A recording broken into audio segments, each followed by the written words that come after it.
नमस्कार दोस्तों, एक बार बहुत आपका स्वागत है around the world with me के इस एपिसोड में।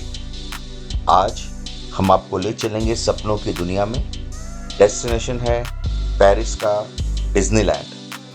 जो ये डिज्नीलैंड है वो अमेरिका, जापान, चाइना के अलावा यूरोप में इकलौता है जो फ्रांस पेरिस में है। और ये दुनिया में 6 डिज्नीलैंड्स हैं।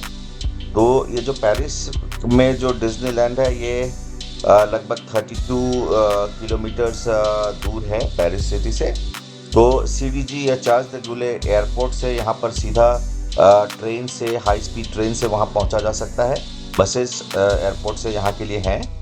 और अगर सिटी से बात करें तो सिटी एयरपोर्ट और डिज्नीलैंड एक ट्रायंगल बनाता है। ये डिज्नीलैंड बाकी के डिज्नीलैंड्स की तरह एक थीम पार्क है और इसके अंदर होटल्स अवेलेबल हैं, कन्वेंशन सेंटर्स है, गोल्फ कोर्ट है, शॉपिंग सेंटर है और जो सबसे ज़्यादा इसका खास अट्रैक्शन है वो है एंटरटेनमेंट कॉम्प्लेक्स।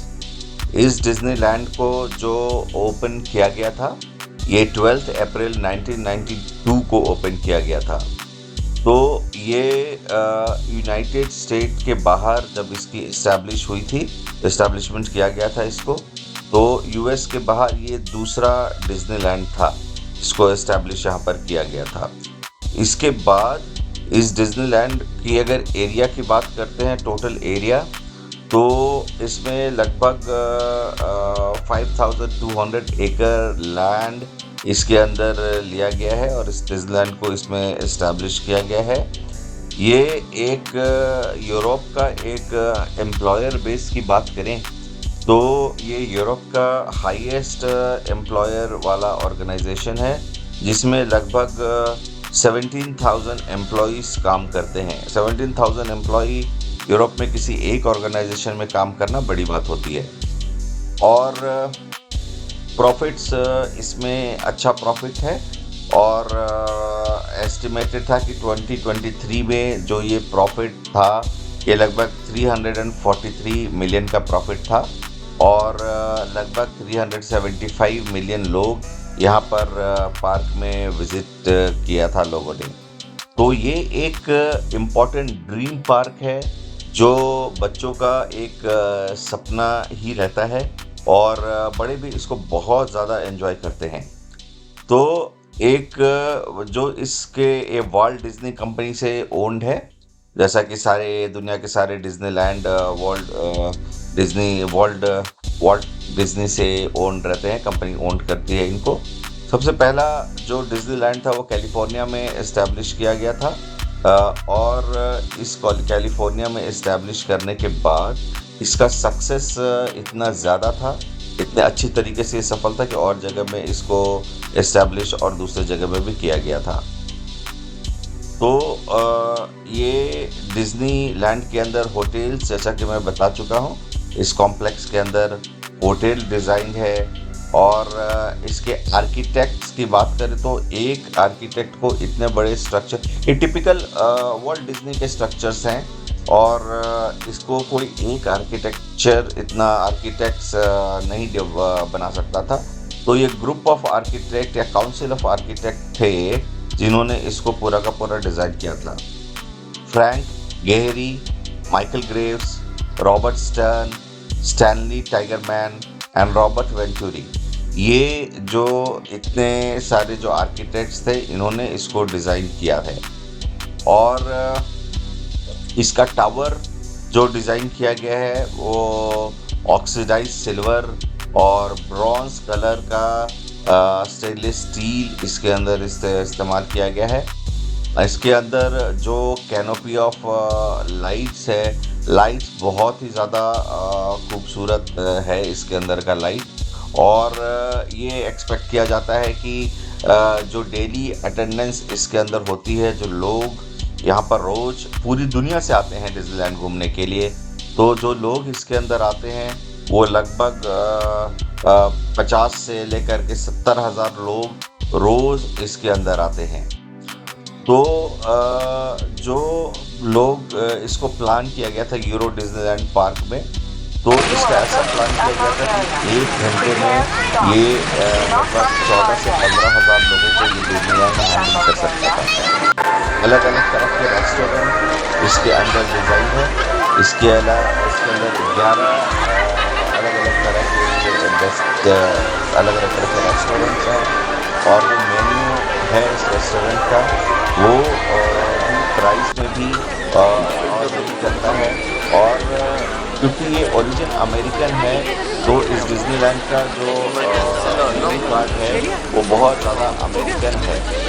इसके अंदर जो टेस्ट किचन्स भी बनाए गए हैं, जहाँ पर आप जा करके टेस्ट कर सकते हैं, यूरोपियन टेस्ट या अमेरिकन टेस्ट को लिया जा सकता है। यहाँ पर एक जो फन है वो बहुत ही ज़्यादा फन फील्ड इवेंट पूरा का पूरा ये डिज्नीलैंड रहता है। तो आइए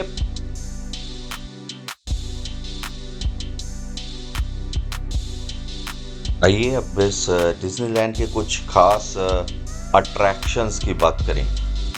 तो ये जो डिज्नीलैंड का अट्रैक्शंस हैं, बहुत सारी चीज़ें खूबसूरत हैं, लेकिन इसमें जो attraction specifically the small world, star war hydrospace mountain, इसको कहा जाता है big thunder mountain, pyramids of Caribbean, ये सारे कुछ इसके इम्पॉर्टेंट अट्रैक्शंस हैं। मतलब ये स्पेसिफिक थीम बेस्ड फंस हैं जो बहुत ही ज़्यादा इम्पॉर्टेंट यहाँ पर रहता है।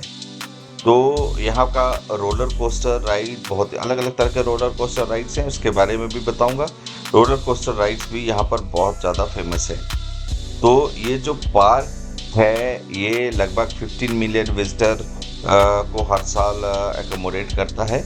हर साल लोग यहाँ विजिट करने आते हैं। 2018 में इसका एक एक्सपेंशन प्रोजेक्ट प्रपोज किया गया था, और जो 2024 में ये एक्सपेंशन प्रोजेक्ट को कंप्लीट कर दिया गया था। मतलब 18 के बाद से 2024 तक इस प्रोजेक्ट का और इस पार्क का एक्सपेंशन भी यहाँ पर हुआ था। रोलर कोस्टर के अलग अलग टाइप ऑफ रोलर कोस्टर की बात करते हैं, तो रोलर कोस्टर में जैसा हाइट और लेंथ बहुत ही ज़्यादा इम्पॉर्टेंट रहता है। Big thunder mountain rail road जो इसका है, माउंटेन रेल रोड, ये लगभग हाइट जो ये लेकर के जाता है 22 मीटर्स ऊपर तक लेकर के जाता है, और लगभग 1.5 किलोमीटर्स तक का ये राइड है। इंडियाना जोन्स इम्पॉर्टेंट राइड है इनका। सर्कस ट्रेन इनके साथ बहुत ही ज़्यादा इम्पॉर्टेंट राइड है। हाइपर स्पेस माउंटेन ये बहुत ज़्यादा इम्पॉर्टेंट राइड है। और आरसी रेसर है, जो आरसी रेसर लगभग 82 मीटर्स तक है। और एवेंजर्स असेंबल फ्लाइट फोर्स का जो राइड है ये लगभग 1 किलोमीटर से ज़्यादा लंबा राइड है। और कर्स रोस्टर भी इसके अंदर एक इम्पॉर्टेंट है। अलग अलग तरह के रोलर कोस्टर के बाद अलग अलग तरह के राइड्स है। इसके बाद इसके अंदर जो लाइट ईयर लेज़र ब्लास्ट अच्छा राइड है, इसके अंदर घूमा जा सकता है। और इसके अंदर अगर दूर से आ रहे हो और डिज्नीलैंड में ज़्यादा समय बिताना हो, तो इसके अंदर भी अलग अलग तरह के होटल्स, जैसा कि मैं पहले बता चुका हूँ, अवेलेबल है। तो होटल्स को यहाँ पर ऑक्यूपाई किया जा सकता है और उसके अंदर होटल के अंदर स्टे किया जा सकता है। जो एरिया है, रेलवे स्टेशन है या जो ट्रेन का स्टेशन है, वो चेस्ली स्टेशन है। चेस्ली स्टेशन पे यहाँ पर आया जा सकता है। और यहाँ पर आने के बाद जो फन का इवेंट होता है, ये बहुत ही ज़्यादा इम्पॉर्टेंट इवेंट है। इसके जो वाटर राइड्स हैं, वाटर राइड सबसे ज़्यादा फन फील्ड है, और मुझे इसका वाटर राइड्स सबसे ज़्यादा पसंद आया था। तो अगर इसके वाटर राइड की बात करें तो ऐसा समझिए कि ये एक आर्टिफिशियल कैनाल जैसी चीज़ बनाई गई है, और इस कैनाल के अंदर छोटे छोटे बोट्स हैं जो सीक्वेंस में वन आफ्टर द अदर ये बोट्स वहाँ पर चलते हैं। और ये बोट पूरा का पूरा जो कैनाल स्ट्रक्चर है उसके अंदर लेकर के जाता है। तो ये वाला राइड जो है पूरा डार्क है, अंधेरा है, मतलब अंधेरे में blue lightings, completely blue light इसके अंदर किया गया है और ब्लू लाइट में अलग अलग तरह की इवेंट्स डिस्प्लेड हैं। यहाँ पर बहुत ज़्यादा इस लाइट्स के अंदर बहुत ज़्यादा म्यूज़िक भी प्ले किया जाता है और बिल्कुल ये मतलब बिल्कुल एक ड्रीम लैंड की तरह लगता है। ऐसा लगता है कि सपनों में आप इस जगह पर कभी आए थे और जो सपने हैं वो सच होने जैसा यहाँ पर लगता है। कभी कभी बचपन में जो सपने होते हैं तो बिल्कुल ही उस परियों की कथाओं की तरह ये जगह है। और ये जो राइड है स्पेसिफिकली मैं बोलूँगा, ये जो वाटर राइड है ये बहुत ही ज़्यादा सुंदर है। इस वाटर राइड में अलग अलग जगह पर अलग अलग तरह के थीम भी डिस्प्लेड है। यहाँ पर इंडियन थीम्स भी डिस्प्लेड है, यहाँ पर हॉलीवुड के थीम्स भी डिस्प्लेड है। और ये जो राइड इसके अंदर जाता है ये बहुत ही ज़्यादा सुंदर है और ये एक तरह का लाइफ टाइम एक्सपीरियंस रहता है इसका वाटर राइड। मुझे ये वाटर राइड इन सारे राइड्स में सबसे ज़्यादा पसंद आया। आइए एक नज़र इस वाटर राइड पे भी देखते हैं।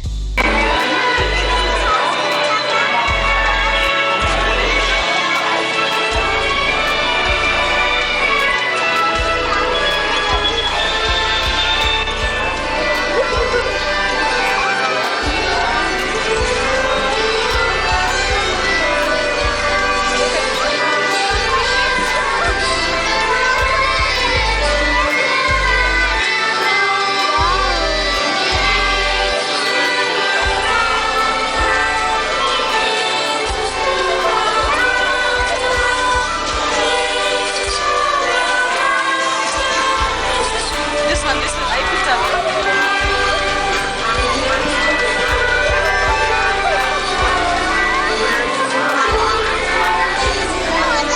दीदी यहाँ से चलो। हेलो। यहाँ से जाना है। उड़ने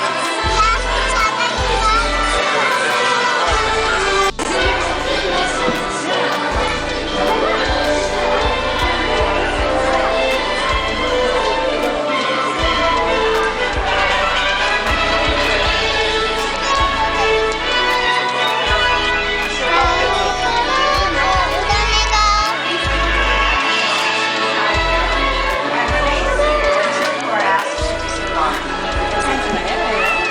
Por favor, mantengan las manos y los brazos abiertos.